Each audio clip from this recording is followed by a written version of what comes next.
Oke, assalamualaikum warahmatullahi wabarakatuh. Waalaikumsalam warahmatullahi wabarakatuh. Alhamdulillahirrabbilalamin, bertemu kembali bersilaturahmi di BKOS bersama Kang Anaris on stage.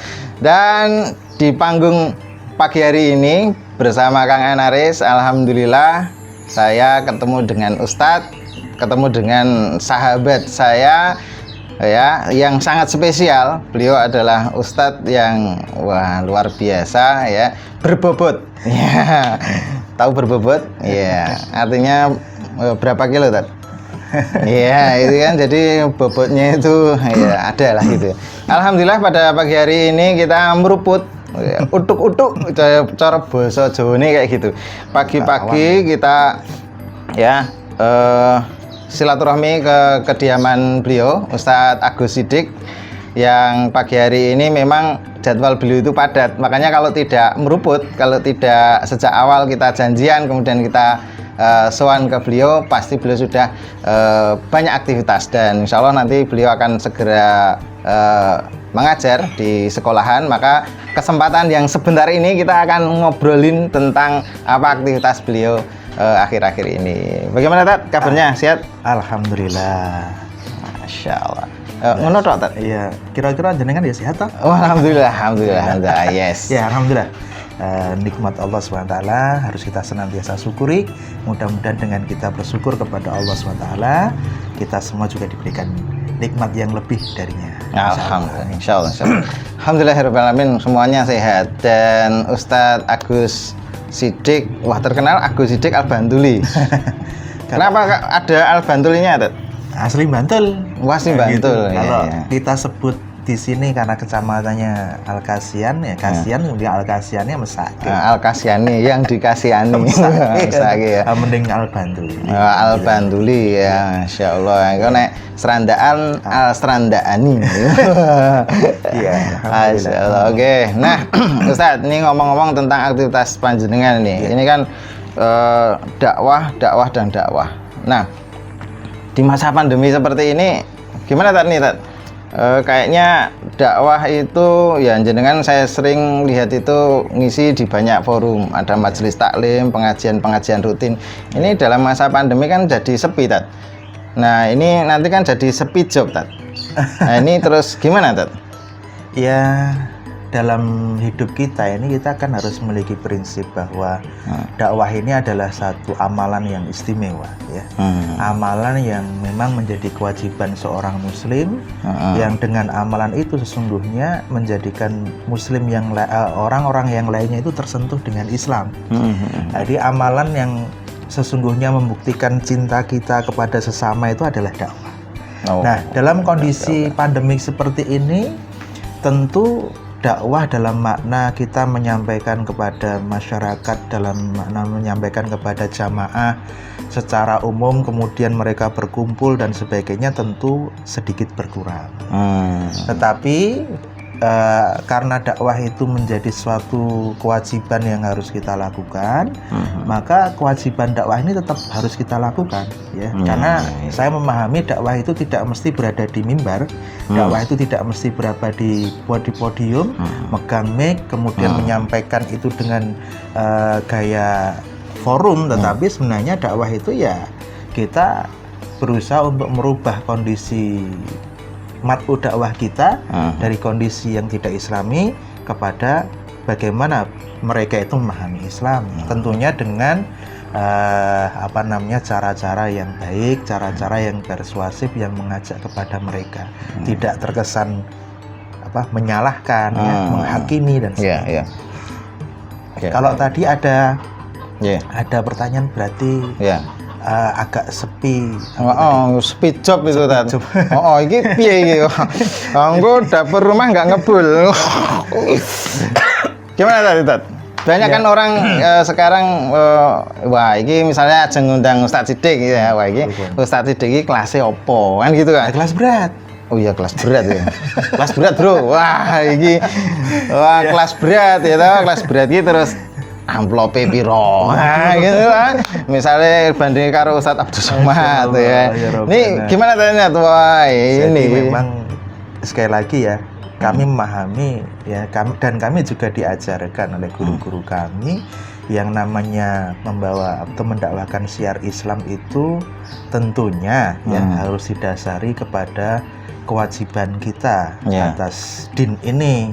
Jadi sebenarnya lebih geraknya kami dalam aktivitas dakwah ini dikarenakan dorongan keimanan kami yang kemudian ya dengan dorongan keimanan itu tumbuh kesadaran untuk kami menyampaikan kepada sesama manusia yang lainnya. Non sewu, ini bukan dorongan berapa tebal amplop yang akan kita dapatkan, bukan itu. Jadi kalau jenengan tanya berapa jadwal yang kemudian ketika kita ini aktif dalam dakwah yang mohon maaf ya, yang kemudian itu non sewu ada isinya dan tidak ada isinya amplopnya begitu. Saya sampaikan saya tidak pernah melihat itu. Jadi tidak melihat isinya ya? Karena bukan ditransfer begitu. Enggak juga ya. Bukan juga begitu. Saya melihatnya bahwa kita diberikan kesempatan untuk berdakwah saja, atau mereka itu mau menerima kita sebagai seorang hablud dakwah yang menyampaikan Islam, itu sudah sebuah nikmat yang besar. Nah, apalagi kemudian Allah memberikan keberkahan di siang lainnya, sehingga ada nikmat sampingan dari silaturahmi, dari kita menimba ilmu dan sebagainya. Karena memang salah satu hadis Rasulullah juga membolehkan, bahkan rezeki terbaik itu adalah dari mengajarkan Al-Quran. Tetapi bukan berarti kemudian Al-Quran itu ditukar dengan dunia yang sedikit begitu. Maksudnya mohon maaf, saya juga sering ya, saya sering ada ketika ceramah atau ngisi pengajian itu sering dipesenin gitu ya. Nanti menyampaikan ini, tetapi jangan sampaikan ini gitu ya. Nah, saya mendengarkan biasanya begitu.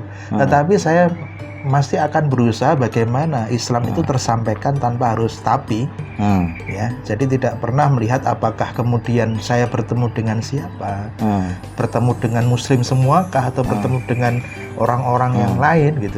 Saya tetap menyampaikan apa adanya saja begitu. Berarti menyampaikan apa yang harus disampaikan. Iya, seperti umpamanya dalam forum saya pernah diundang dalam satu kesempatan sebelum saya ada forum teman-teman orang-orang perbankan ya, yang kemudian mereka berada di situ.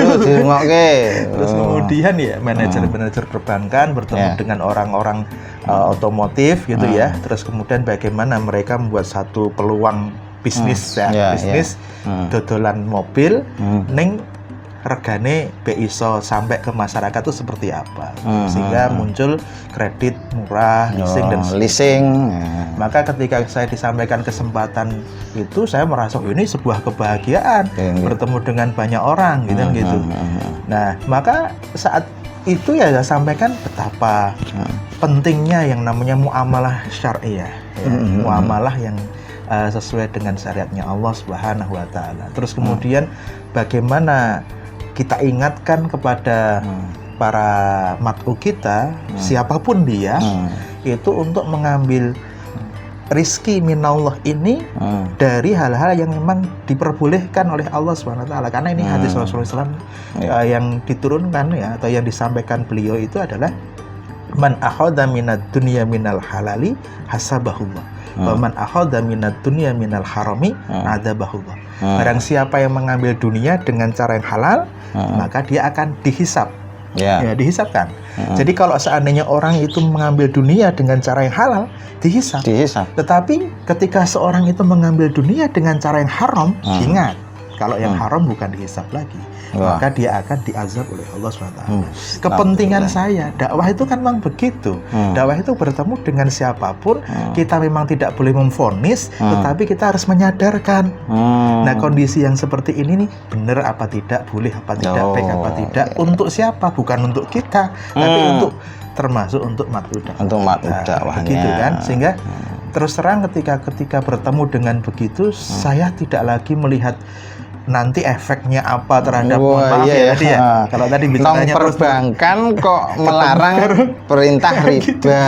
Iki wae iki gudange duit kok mulai orang nggo amplop. makanya Wah, kan ngeri.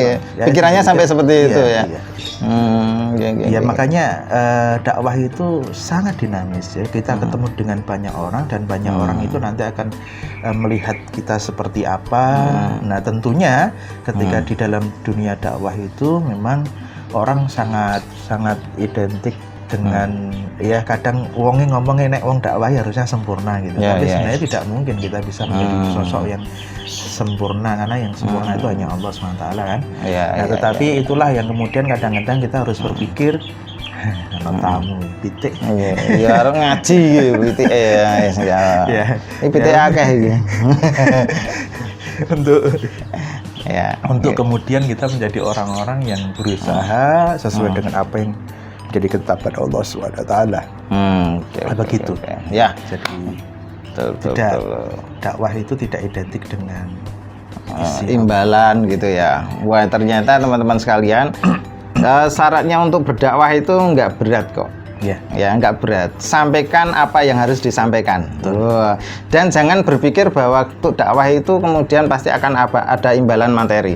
Tadi Ustaz Sidik mengatakan itu hanya efek samping saja. Efek depan dan efek belakang gitu. Intinya apa? Menyampaikan. Dan menyampaikan dalam dakwah tadi di awal beliau sampaikan, dakwah itu adalah wujud cinta kita. Wujud cinta kita untuk merubah sebuah kesalahan, kedzaliman, kemaksiatan kepada ketaatan, dan beliau lakukan. Dan tidak ada indikasi apapun kecuali tebalnya iman, bukan tebalnya amplop. Wow, gitu kan? Tapi kadang suka menggiurkan gimana? ya. Suka menggiurkan. Gimana, Tat? Begini, banyak orang ngomong kayak gitu kan. Wah, Ustadz itu harus sekian dulu disiapkan. Wah, ini kan iya. Masya Allah. Ini harus disiapkan sekian, beliau baru dia datang gitu. Kadang-kadang kalau mau hubungi saya, kontak dulu manajer saya. Saking padat ya. Luar biasa kan ya. Iya. Anda mau jadi manajer saya? Nggak mau, Tat. Kayaknya garing ya. Ya karena jadwal saya memang banyak yang garing. Tapi dulu itu kalau dilihat ya ternyata dakwah itu seperti itu. Iya. Ya kemudian konsekuensi dakwah kan jenengan sudah sampaikan ya. Ya pernah nggak Tat itu suatu saat itu wah ini dapat job. Kita wis siap wis mantep gitu. Iya. Tapi kok di satu jamaah atau mungkin sebuah perusahaan kok ternyata tidak sesuai dengan ekspektasi, kemudian wah ini dunia ora dikai opo-opo. Kembali ke isi amplop lagi. Iya. Pernah nggak Tat kayak gitu, Tat? Jadi gini, saya itu berawal dari bukan sesuatu, maksudnya bukan seseorang yang kemudian ngerti-ngerti dihargai dengan sesuatu gitu ya, karena sesuatu kemudian dihargai dengan nilai gitu, enggak seperti itu. Saya itu terbiasa dari kecil itu ya diajarkan untuk ya kalau kita mulai kebaikan ya mulai dari diri kita, diajak bareng-bareng liane, sehingga mereka itu bareng bersama dengan kebaikan bersama dengan kita. Maksudnya begini, kalau dalam urusan dakwah, jangankan menurut saya kita sudah dikasih forum di mana kita bisa bicara begitu ya. Kita itu kita nggak punya forum aja kita ngundang orang untuk berada dalam forum. Berarti udah ada yang mengisi, kita berusaha. Sudah alhamdulillah sudah dikasih jamaah begitu ya. Iya, itu ada kesempatan mana kita bisa ngobrol sharing bersama teman-teman. Sekali lagi kalau kita bicara ilmu sangat sedikit ilmu kita. Bisa jadi ada audiens itu yang lebih banyak ilmunya, tetapi yang lebih tepat itu adalah energi silaturahmi, energi kita untuk berbagi bareng-bareng kebaikan minallah itu tadi bersama sahabat-sahabat yang lain, yaitu itu yang lebih utama. Sehingga ketika ada kesempatan ketemu dengan orang itu jangan berpikir sementara ya, jangan berpikir piye engko. Dan sebagainya itu. Tapi berpikir wah itu nikmat Allah, saya dipertemukan dengan saudara ini, siapa tahu di sana itu nanti ada keberkahan dari ilmu yang mungkin kita belajar di sana begitu. Sehingga tidak pernah saya memilih-milih jamaah. Saya tidak pernah memilih kalau diundang di mohon maaf ya kan ada nih. Ya kemudian saya dengar-dengar nih ya. Kalau ada ustadz itu kalau kemudian diundang di suatu tempat, kemudian satu tempat itu yang satu ini apa namanya? Tarifnya apa amplopnya? Prediksi. Prediksi ya. belum. Prediksi. Biasanya begini, yang satu biasanya begitu. Kemudian maka menurutnya dia mempertimbangkan dalam segala hal, sama-sama dia ngomong, ya kenapa tidak memilih hal yang lebih gitu ya. Maka yang lainnya kemudian tidak diambil gitu. Yaitu saya pikir tidaklah seperti itu nggak boleh. Bagi saya pernah merasakan betapa saya itu jengkel di sebuah jengkel ya pernah. Jengkel pernah juga. Ustadz juga manusia, saya jadi jengkel pernah boleh. Begini. Jengkelnya mudah-mudahan nanti positif. Di sebuah apa itu? Forum ya. Saya nggak ceritakan nanti perusahaannya nggak enak itu. Nggak apa-apa. Ada inisialnya apa tuh? Surat kabar di nasional juga yang kemudian ngundang ke kita. Saya tidak sebutkan. Waktu itu ngundang apa jenenge buka puasa bersama. Buka puasa bersama. Jadi sebelum buka puasa maghrib. Sebelum maghrib itu ada forum dulu 4:30 sampai sebelum maghrib berapa menit lah ya. 20 menit sebelum maghrib. Setelah itu saya yang kemudian diminta untuk memberikan tausiah kepada yang lainnya sekaligus doa buka puasa. Mantap ini kan gitu. Cocok. Jadi saya juga alhamdulillah kan gitu. Nah, pada waktu itu ketika kita masuk itu ya saya berpikirnya alhamdulillah saya bisa dipertemukan dengan mungkin orang-orang yang tidak pernah ketemu dengan saya. Saya berpikir bisa jadi ini menjadi satu pembuka pintu kebaikan buat saya dan juga buat saudara-saudara yang lain. Nah, saya hanya berpikir itu. Tapi ketika forum di situ ternyata forumnya itu habis waktunya digunakan untuk forum yang pertama. Dan saya itu hanya dipanggil sama MC-nya, Ustaz, monggo ini waktu sudah hampir habis gitu ya. Doa. Gitu. Hampir habis. Jadi Ustaz Siddiq silakan untuk memimpin doa. Jadi mohon maaf ya, saya agak rada tersinggung dan harusnya ngisi forum tetapi kalau saya itu hadir di situ seharusnya kemudian bisa menyampaikan apa yang menjadi gelisahan saya yang saya sharing kepada teman-teman. Saya di situ hanya untuk sekedar mohon maaf ya, walaupun saya tidak mengecilkan yang namanya keberkahan dari buka puasa, saya tidak akan pernah menganggap memimpin doa itu kecil, bukan. Tetapi seandainya kita bisa lebih, itu mumpung puasa, mumpung Ramadan, mumpung kita menjadi orang yang diberikan kesempatan untuk beramal lebih, saya mesti memilih yang seperti itu. Pikiran saya, seandainya saya di situ datang untuk hanya menyampaikan buka puasa itu ya, doa buka puasa, mending neng masjid. Wah itu mending neng masjid, mohon maaf, mungkin ya kita tidak berpikir neng kono mbuh ana apa mbuh ora gitu ya, penting samangan bareng sedulur-sedulur sing liyane itu udah cukup. Tapi dengan itu masya Allah ya saya melihat kok saya merasa ada sesuatu yang hilang gitu ya, ada sesuatu yang kurang, sesuatu yang tidak baik di dalam forum itu. Betul. Walaupun menurut saya amplopnya tetap tidak berkurang. Tetap ono amplopnya bro, senajan to mimpin doa tok, ya kan? Jadi mungkin bisa mengobati rasa kecewa tadi ya, Tat? Justru semakin saya ngelihat amplopnya semakin saya kecewa. Semakin kecewa. Kok semene mau tambah dulu, tambah akeh. Bukan begitu. Enggak gitu ya. Si nilai mungkin itu cukup besar ya. Tapi saya melihatnya itu ya Allah gitu. Jadi mereka itu menghadirkan saya dalam tanda petik. Jadi ini persepsi beliau dengan saya itu apa gitu. Insyaallah. Nek persepsi seseorang itu melihat kita kita ini adalah ingin bareng-bareng ngajak orang, ya tentunya harus dipersepsikan kami ini sebagai orang yang ingin mengajak orang bareng-bareng dengan kita. Ojo ade iki mung dinggo seakan-akan hadirnya kita itu dihargai seperti orang yang bekerja gitu loh. Ini kan tidak semata-mata melakukan sebuah pekerjaan gitu. Karena kami juga tidak pernah melihat jenenge dakwah itu saya nggih pekerjaan dalam makna tadi formal ya itu gitu. Nah, saya lebih mandang bahwa dakwah itu adalah kewajiban yang harus kita jalani. Masya Allah. Ya, dicatat dakwah adalah kewajiban bukan profesi. Nanti kalau di KTP ada harus profesional. Profesi bukan profesi tapi harus profesional. Wah ini saya pernah dikritik juga. Keren nih. Piye. Jadi profesional itu identik dengan pekerjaan gitu. Padahal Padahal saya melihatnya tidak mesti demikian seharusnya. Sikap-sikap profesionalisme, mungkin profesionalisme lebih tepatnya ya. Jadi dakwah itu juga tetap harus kita kemudian perlihatkan keseriusan orang-orang yang berdakwah.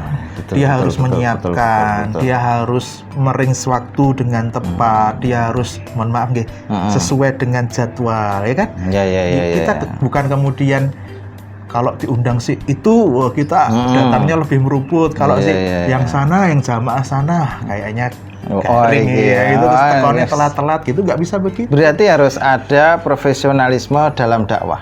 Iya, saya pikir baik itu pribadi maupun juga mungkin tim gitu ya. Iya, seperti itu.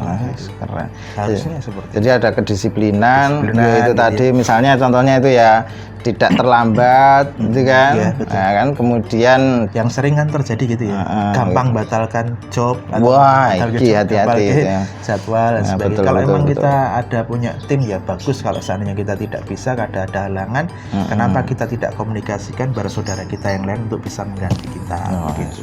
Betul. Nah, itulah Ustadz yang memang harus dihargai, bukan dengan harga berapa gitu. Tapi menghargai bagaimana profesionalisme beliau untuk kemudian hadir di tengah umat menyampaikan kewajiban dakwah. Saya lebih senang. Mohon maaf ya, tidak dibayar dalam makna materi itu. Tapi saya bisa bareng-bareng dengan saudara kita, diterima sebagai orang yang berdakwah di situ, menyampaikan Islam, kita bisa belajar bareng-bareng tentang Islam, itu saya lebih seneng begitu daripada saya dipandang sebatas hanya orang seperti motivator yang menyampaikan suatu gagasan, yang kemudian gagasan itu belum tentu juga oleh motivator itu dilakukan loh. Betul nggak? Kadang motivator itu kadang-kadang wah seru itu di dalam forum, tapi pas waktu di luar forum kadang-kadang motivatornya juga lemes karena dia juga butuh motivasi yang lainnya. Tapi ketika bicara ini dakwah Islam, ini kan bicara sesuatu yang terkait dengan ya keimanan kita ya. Iman itu mau dibawa di mana aja juga tetap harus ada, kan begitu. Nah, oleh karena itu kalau bicara tentang dakwah ya saya mengajak ke yang lainnya, terutama para asatid ya, serius saja dengan dakwah ini, bahwa sebenarnya mat'u dakwah kita itu menunggu kita. Saya lakukan anulah ya. Jangan kebanyakan apa? sesuatu yang menjadikan pertimbangan yang menjadikan mat'u itu malah ya bersedih melihat pertimbangan kita itu. Lebih baik kita sudahlah, kita jalan, kita berdakwah itu sesuai dengan apa yang menjadi garis ya syariahnya Allah, bahwa kita memang kewajibannya adalah menyampaikan gitu. Menyampaikan pun memang ya tidak semua bisa terima. Betul. Dan tugas orang yang menyampaikan saja kan tadi. Iya, menyampaikan saja. Jadi tidak ada kemudian apakah orang itu kemudian bisa menerima apa tidak, itu perkara yang lain. Tetapi untuk menjadi orang bisa menerima itu kan berarti kita harus memahami kaidah kausalitas gitu. Jadi kadang-kadang kita itu bisa diterima secara penyampaian, tapi kadang-kadang kita itu menjadi orang yang kemudian dianggap sesuatu yang tidak baik, bisa saja gitu. Karena itu contoh mamanya, kalau Anda ingin tampil di sebuah forum ya kenapa Anda tidak menghargai ilmu panjenengan gitu ya. Maka tampillah dengan sebaik mungkin, hiasilah tubuh jenengan, akhlak jenengan, dengan akhlak jenengan, dengan kemuliaan yang berada dalam pakaian panjenengan. Memang kita ini tidak mulia dengan sesuatu yang berada yang menutupi kita, tidak, tetapi ilmu itu memang menghendaki kita seperti itu. Coba contoh mamanya, jadi kan bagaimana respect tidak dengan mamanya orang yang kemudian dia itu dia itu pakaiannya mungkin orang menunjukkan apa yang seharusnya begitu. Mamanya ada ustadz kok ambil celana pendek mungkin begitu. Ada nggak ya gitu? Mudah-mudahan bukanlah ya, bukan ustadz ya. Ada yang pas bukan. Maksudnya ada yang kemudian begitu ya, kayaknya tidak tepat gitu ya. Harusnya dia tetap harus menerapkan syariatnya Allah ketika dia itu termasuk dari sisi bagaimana dia berpakaian sekalipun, maka dia harus menjadi orang-orang yang berpakaiannya juga sesuai dengan syariatnya Allah SWT. Jadi menurut saya begitu ya. Jadi kadang-kadang memang dinamika dakwah itu luar biasa ya. Betul. Pernah ya saya di forum bagus penerimaannya. kemudian sama panitianya itu, Ustaz, kendaraannya di mana, Tat? Sedih bawa apa? Mungkin tentengan gitu ya. Oh, oleh-oleh gitu. Itu. Oh ya. Kendaraan saya itu di di tempat parkir gitu. Nah, kebetulan ya. Kendaraan saya itu di antara mobil-mobil yang bagus gitu. Terjepit di antara mobil-mobil yang bagus. Parkirnya di mana, Tat? Oh, di sana. Dikiranya itu kan mobil saya. Gitu. Nah, ternyata ketika saya menunjuk sampai mendekati parkir tersebut tidak ditemukan mobil satupun untuk saya. Ternyata itu mobil orang-orang lain itu. Berarti ditunggoni mobilnya wis do lunga, karek siji motor kuwi. Jadi kemudian saya mengambil motor saya yang tadinya itu menerima respect dan sebagainya. Jadi kemudian hilang respectnya. Nggak tahu ya, itu ya. Kenapa? Kadang-kadang orang itu nuntutnya perfect gitu. Kalau dai ya kudune sugih mungkin ngono ya, harus dan sebagainya. Padahal tidak seperti itu. Cobalah sahabat-sahabat Rasulullah SAW ketika berdakwah, apakah mereka mesti kaya? Tetapi ingat sahabat Rasulullah. Dan nggak ada naik mobil tadi ya? Dengan kekayaan. Orang nasi numpak mobil loh, blas itu loh. Mana parkiran onto. Nggak ada. Tapi harus kita ingatkan juga bahwa ketika seseorang itu berdakwah dengan hartanya, sangat mungkin para sahabat dulu dengan harta yang mereka miliki, mereka gunakan untuk aktivitas dakwah. Betul. Kan begitu. Tetapi bukan seperti yang tadi saya sampaikan ke jenengan tadi, maka mereka itu mengukur kita itu diikuti apa tidak diikuti, bukan sebatas apa yang kita sampaikan ternyata. Terus melihatnya sopo toh kayak gitu. Makanya kalau Kang Anaris nanti diberikan kesempatan menyampaikan, bisa jadi Kang Anaris ditanya, sopo toh Kang Anaris gitu. Ternyata melihat Kang Anaris dalam satu event tertentu itu ternyata tidak seperti persepsi mereka. Padahal kita non sewu ya, kita kadang-kadang harus wujud sebagai manusia biasa, seperti hal yang lainnya. Nek gotong royong wis kudu kaos, dan sebagainya. Kita tidak kemudian perfect harus nganggo peci, nganggo baju koko, nganggo badian, sarungan terus ya kayaknya kan nggak harus seperti itu. Dan yang menurut saya ya, kok ada persepsi seperti itu sehingga ada orang yang mengatakan ya, para dai yang nanya memang dai kudu kaya. Menurut saya enggak juga. Ya dai itu harus berdakwah. Oh iya benar. Dai itu harus berdakwah, itu bukan kuncinya. Tidak harus kemudian tadi kalau saya ambil sebuah simpulan sedikit lah dari apa yang disampaikan oleh Ustadz Agus Siddiq, ternyata dai itu adalah orang yang menyeru dan orang yang senantiasa menjadi sorotan masyarakat, termasuk jamaah. Pasti akan dilihat kondisinya seperti apa, apakah apa yang dia sampaikan itu sama dengan apa yang dia perbuat. Wah, ini sangat kelihatan sekali dengan masyarakat, sehingga apa?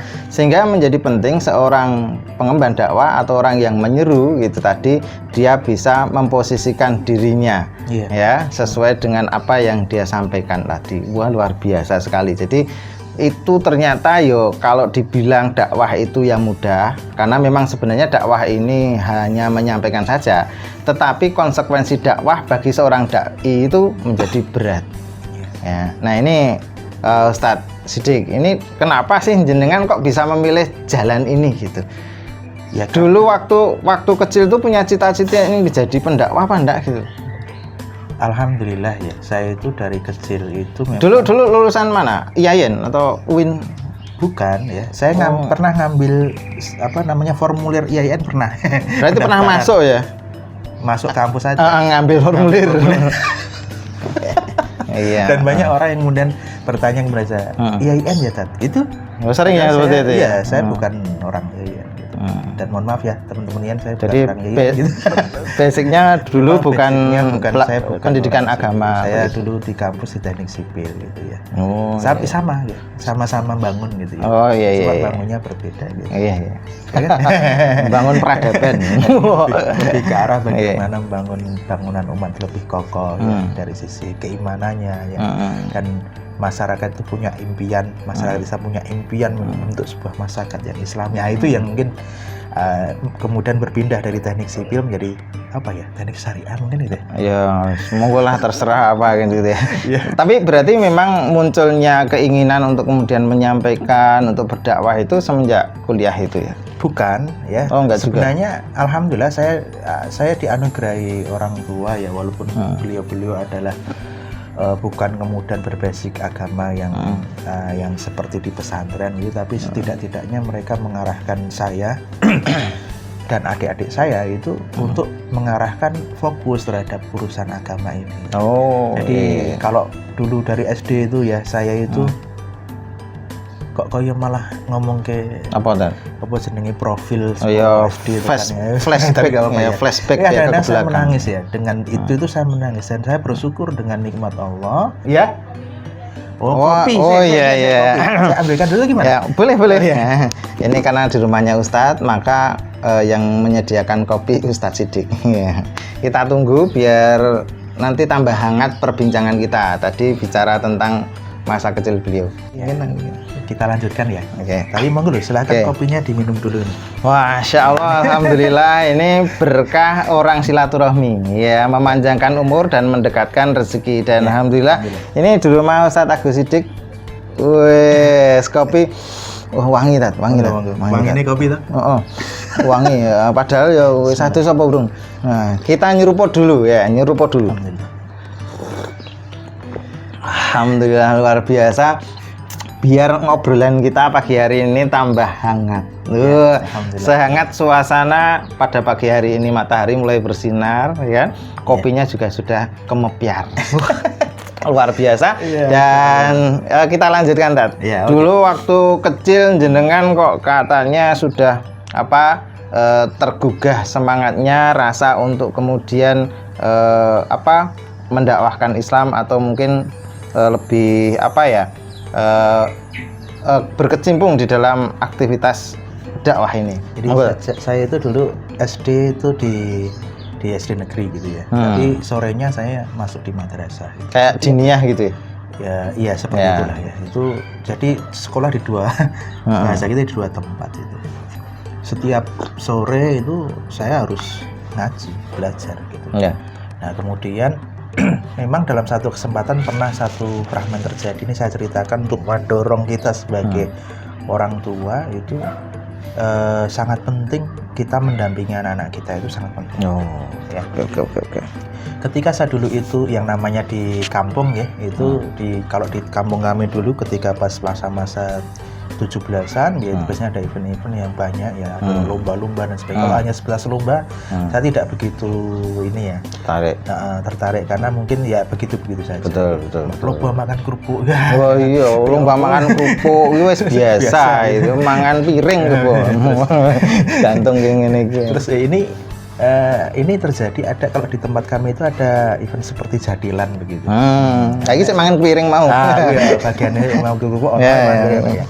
Jadilan. Nah, waktu itu yang namanya anak kecil ya, anak usia SD begitu kan, ketika ngelihat jadilan apa yang terjadi? Mesti pengen lihat, pengen bersembah. Bukan melihatnya, tapi lebih cenderung bareng-bareng dengan teman-temannya. Betul tidak?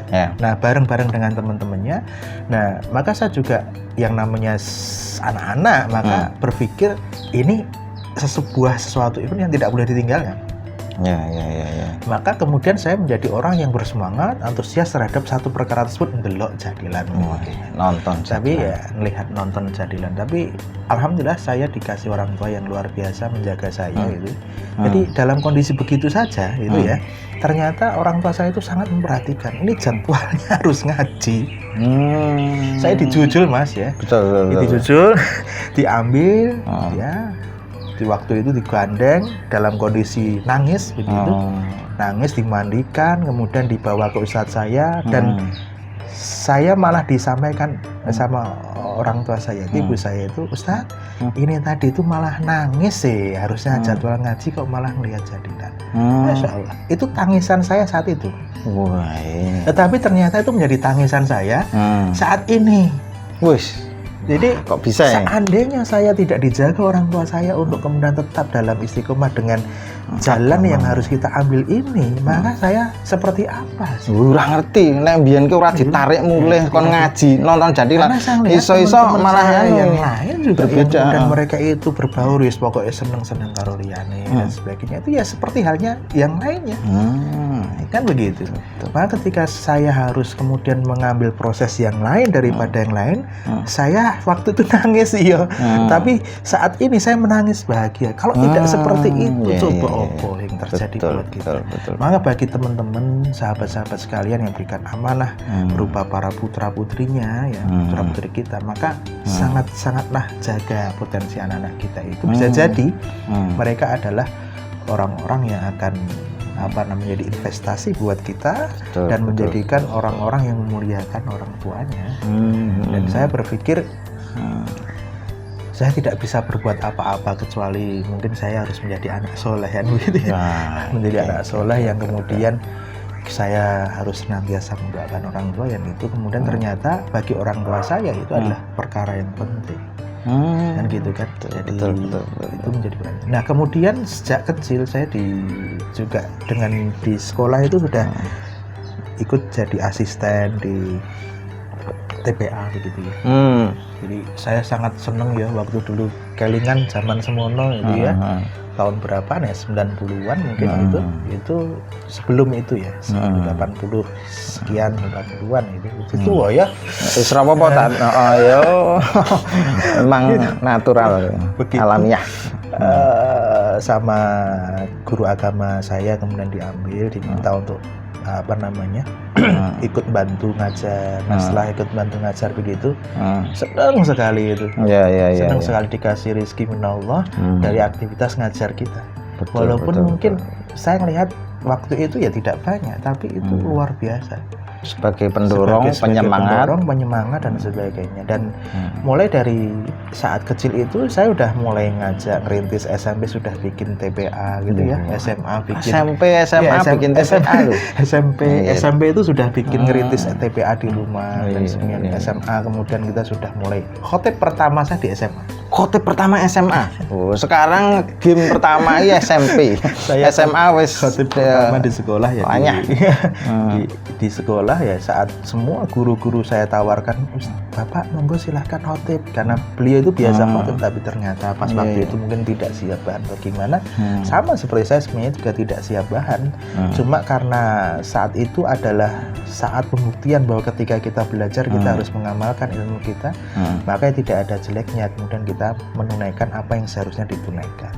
Nah itu, dan saat itu materi yang pertama yang saya sampaikan apa adalah wah ini luar biasa ini. Apa khotbah pertama? Khotbah pertama saya saat itu adalah masih ingat ya, terkait dengan ikatan apa yang paling harus kita ambil, yaitu sebagai seorang muslim adalah ikatan akidah Islam.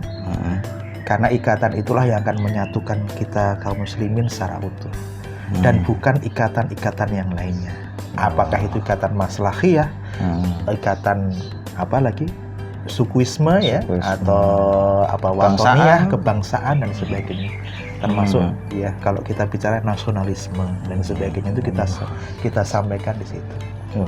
Luar biasa. Khotib pertama ngomong koyo ngono kuwi, kira-kira khotib meneh ya. Ora oleh khotib meneh. Enggak, maksudnya sama ya bukan itu ya. Tapi saya melihat dari keberhasilan kita, bukan keberhasilan ya. Kita mencoba, diberi kesempatan, kemudian kita diberikan kesempatan untuk tampil, kemudian kita bisa percaya menyelesaikan tugas kita itu, maka kemudian di situ ada sebuah keyakinan bahwa memang sudah seharusnya kita itu melakukan amal yang sedemikian, menyeru, bukan hanya sebatas ngajak-ngajak, tabuk-tabukan ini, tapi kita harus punya mimbar, punya mic dan sebagainya yang kita gunakan untuk menyampaikan Islam. Wah, ini luar biasa loh. Cerita beliau dari kecil, remaja, dewasa, dan saya sampai sekarang menikah itu koyoknya yo lurus-lurus wae gitu. Berarti dulu nggak pacaran ya, Tet? Nggak pernah. Alhamdulillah. Nggak ada yang mau ya, Tet? Bukan begitu. Oh, bukan begitu. Kalau yang namanya orang laki-laki tertarik terhadap perempuan itu pasti, kan begitu kan? Iya. Kalau kemudian kita tertarik, permasalahannya adalah bagaimana mensikapi ketertarikan kita kepada lawan jenis yang kayak apa ini pengajian nih. Karena kebanyakan anak-anak remaja sekarang, kalau jenengan sekarang miris mungkin menangis ya. Sekarang itu mereka itu ya ini kelihatan ya jauh lah dengan mungkin kehidupan anak-anak remaja di masa lalu yang tidak banyak pengaruh dengan teknologi yang sekarang ini justru menjadikan mereka tidak mendekat ya. Tetapi faktanya juga akan ada orang yang menyeru sehingga aktivitas mereka itu kepada ketaatan karena perkembangan teknologi juga. Ya misalnya sekarang kita ini buat yang ngobrolan di seperti ini kan. Ini kalau zaman dulu kan nggak ada, tak? Iya kan. Kalau ngaji harus punya panggung. Lebih halus sebenarnya. Iya kan? Kalau dulu kita kalau mau ngobrol kan ketemu berdua, ya hanya berdua saja. Ya berdua saja. Kalau sekarang kita ngobrol wah, berdua. seluruh dunia tahu ini. Iya. Seluruh dunia wal akhirat gitu. Artinya apa? Artinya ketika kemudian aktivitas hari ini itu bisa memanfaatkan teknologi, anak-anak muda kita, remaja kita, justru itu menjadi kesempatan, potensi dakwah itu dimanapun. Iya. Kalau tadi butuh mic itu tidak sekedar kemudian kita punya panggung di atas panggung di dalam ruangan, tetapi nah inilah bersama Kang Anaris on stage ini, maka panggung itu kita bawa kemana-mana, kita bawa panggung mana-mana, bisa di pinggir sawah, pinggir kali, di pasar dan semuanya. Dan ini harapan kita bisa menginspirasi banyak orang. Dan alhamdulillah Ustadz juga bisa berbagi di kesempatan ini, luar biasa. Tadi diceritakan bagaimana beliau aktivitas dakwahnya ini menjadi aktivitas yang wajib dilakukan, dan tadi disampaikan juga bagaimana perjalanan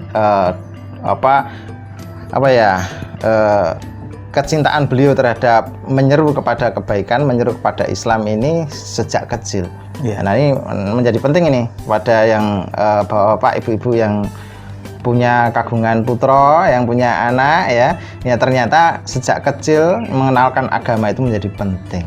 Lebih baik menangis di waktu kecil daripada menangis di saat mereka dewasa. Menangisnya bukan karena kemudian sebagaimana Ustaz Sidik terharu, tapi menangisnya karena penyesalan. Kenapa kok dulu tidak kemudian diajak anak-anak ini menjadi anak-anak yang soleh dan solehah. Wah, luar biasa. Betul. Luar biasanya. Apa yang mau disampaikan lagi? Ada satu yang belum jenengan tanyakan. Iya. Loh, jenengan kan mau tanya kepada saya tuh? Bukan. Seharusnya Anda bertanya seperti ini. Oke. Enggak apa-apa. Gimana satu hal yang mungkin harus kita ingatkan. Dakwah itu bukan jalan mulus. Betul nggak? Betul. Dakwah itu adalah jalan yang memang harus kita lakukan karena kewajiban, karena kasih sayang kita kepada sama umat manusia. Betul. Dan kadang-kadang keinginan kita itu untuk menyampaikan Islam ini kadang-kadang disambut dengan semangat yang sama, tetapi kadang-kadang memang ada bertepuk sebelah tangan. Bahkan non sewu nggih, kadang-kadang kita harus berbenturan. Jadi kalau yang belum ditanyakan kan seakan-akan yang enak-enak saja tadi. Betul. Jadi apakah dakwah itu mendapatkan bisa jadi pertentangan, apakah ada orang yang tidak suka dengan dakwah yang dilakukan dan sebagainya. Nah itu sunatullah menurut saya. Karena yang namanya kita itu menyeru kepada seseorang atau kepada makhluk dakwah kita, tentu ya di antara sekian banyak seruan kita itu, kita sudah sangat hati-hati memilih kata, sudah sangat hati-hati dari sisi menyiapkan isi materinya. Terkadang makhluk dakwah kita itu bisa jadi tersinggung, bisa jadi salah menangkap dan sebagainya. Saya ingat ya waktu sekitar SMA kalau nggak salah SMA atau setelah SMA lulus SMA mungkin itu. Saya masih muda, mungkin masih kenceng-kenceng. Semangat untuk menyampaikan ada perkara yang tidak sesuai, kemudian kita berusaha untuk membenahi hal itu kalau kita punya kemampuan. Dan sekarang juga semangat masih terus. Dan di kampung saya itu ada satu peristiwa yang menarik ya. Dan saya pikir nih harus kita pahami sebagai sebuah proses kita berdakwah di masyarakat. Itu apa? Di kampung saya itu ada lomba begitu. Lombanya lomba sepak bola. Nah, cuma sepak bola kan ya nggak apa-apa juga kan. Cuma ketika waktu itu sepak bolanya pakai daster. Nah, gitu. Nggak pakai bola tapi pakai daster. Oh, bukan begitu. Orangnya gimana? laki-laki, seusia anak-anak barengan sama saya itu pakai daster gitu. Oh, berpakaian ala daster, wanita. wanita, Padahal yang main laki-laki. Iya, yang kemudian ada bola yang sudah sisa dipecah, sisa main pecah itu kemudian dibelah begitu, dimasukkan ke dalam perutnya perutnya kaptennya atau penjaga gawangnya. Jadi belendus ya, gitu. Begitu ya, gini ya. Gitu. Masya Allah. Ini gini lah ya. Itu. Saat itu adegan-adegan yang dilakukan teman-teman saya yang bermain sepak bola saat itu dengan pakaian itu ternyata memberikan perhatian yang luar biasa, diperhatikan oleh banyak orang, bahkan ibu-ibu, ibu-ibu muda, mbak-mbak, dan yang lainnya, dan banyak yang lainnya itu memperhatikan itu dengan tertawa ria, sukaria. Kok saya sendiri yang nangis, kok ya? Nah, padahal kalau menurut panjenengan Ustadz Siddiq, perbuatan seperti itu bagaimana? Ya. Kok sampai membuat menangis waktu itu loh ya? Ya.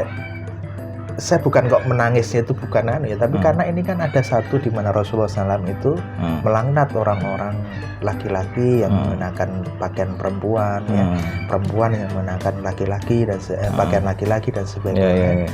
Yang kemudian tentu kegelisahan saya ini tidak bisa sebatas saya rasakan sendiri. Maka saat itu saya sampaikan kepada orang-orang terdekat saya. Kemudian kok kurang mantep yo, ora iso dirungokke, maka saya bawa ke mimbar. Tak sampaikan di mimbar. Saya nggak tahu apa, mungkin karena kurang perhitungannya saya gitu ya. Apa? Bukan golek perkara. Tapi memang seharusnya kita menyampaikan. Yang namanya dakwah itu kan bukan menyampaikan syariat Islam yang sesuai dengan masyarakat. Ya, bukan betul, begitu. Betul. Tetapi berdakwah itu adalah apa yang harus disampaikan dari syariat Islam ini disampaikan saja. Perkara kemudian nanti itu ada perkara yang tidak sesuai dengan kebiasaan masyarakat, terjadi perbenturan di tengah-tengah masyarakat, itu ya wajar, lumrah gitu.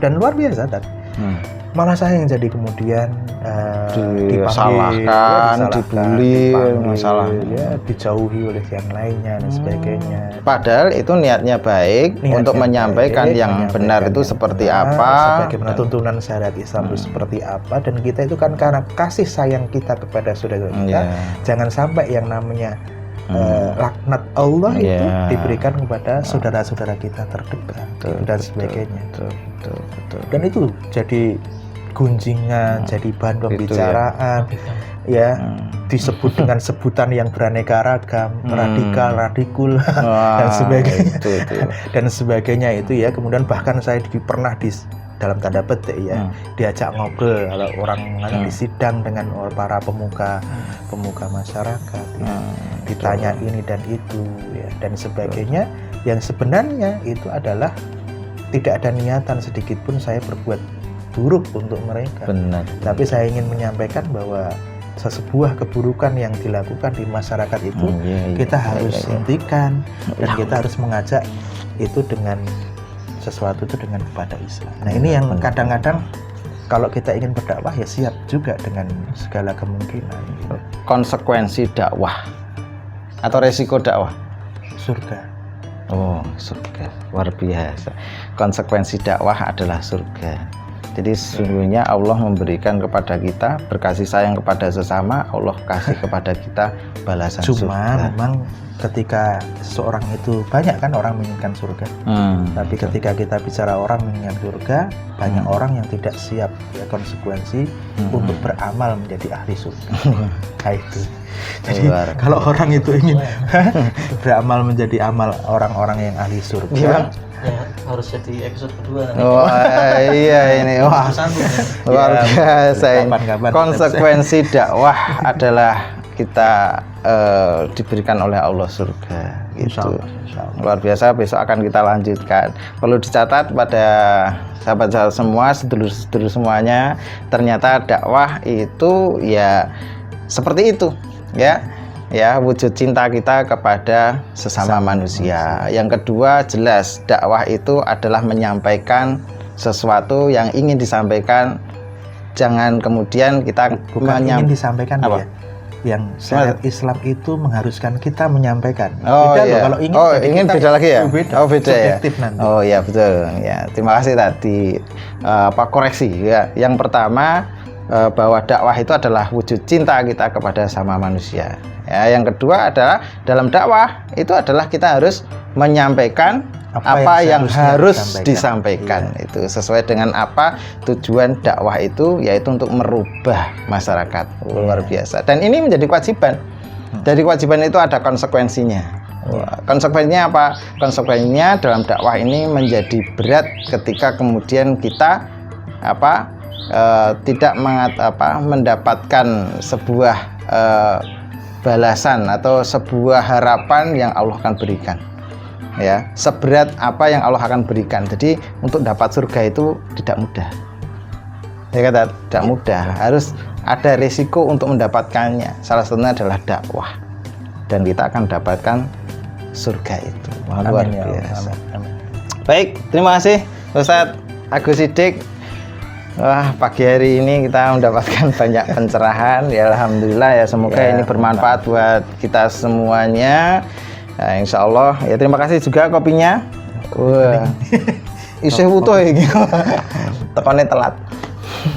Alhamdulillah. Insya Allah kita akan lanjutkan lagi di perbincangan berikutnya, di episode berikutnya. Ya, karena ini juga dadaan pagi hari ini ya, meruput kita ini ya, nanti kita mungkin ada waktu senggang kita ngobrol lagi. Silakan nanti kita bareng-bareng kita akan Oke. bersama, insyaallah. Baik, sahabat-sahabat semuanya, sedulur-sedulur semuanya, insya Allah kita akan lanjutkan di sesi-sesi berikutnya, tetap di Bikaos bersama Kang Anaris on stage. Insya Allah Bikaos karena we are inspiration. Luar biasa, terima kasih, banyak salah mohon dimaafkan. Billahi taufiq wal hidayah, wa ridha wa inayah. Assalamualaikum warahmatullahi wabarakatuh. Waalaikumsalam warahmatullahi wabarakatuh.